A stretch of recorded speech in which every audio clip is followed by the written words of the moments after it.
How much, I mean, because we've had conversations. I mean, I know there's guys you have turned down that have money to want to come drive your race car, but they're probably somebody that you know you're going to put in your race car and it's probably not going to come back in one piece. How hard is that to balance where you need money to obviously stay in business and operate, but you also want to put somebody talented enough in your race cars to perform and make your stuff look good?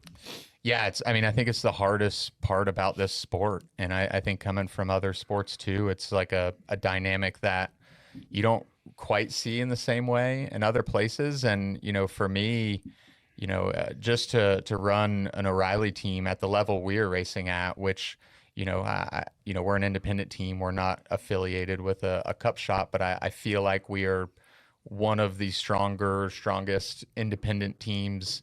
The cost to do that is just, Tommy, you guys know, like it's just so high, and it keeps climbing. So, for me, it's like, how do we find a situation where, there's sponsorship that's going to allow us to keep growing, but also potential in a driver, that maybe we can exploit something out of them that, nobody's really seen yet.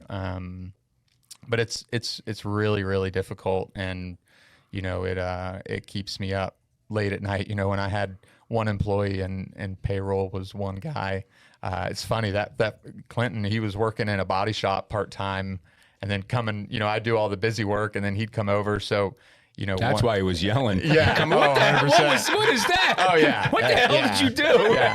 Yeah. My first pull down rig was like a shock ram that, well, that's what you started with. Yeah. So, it's just, once you have, we've got probably 30, people over there for, two O'Reilly programs, and, it's real business. It's not what it was when it started. And, for me, taking care of my people and their families is just paramount. And, I think this sport, the only equity you can build is your reputation. And, when you burn that, it's really hard to get it back. So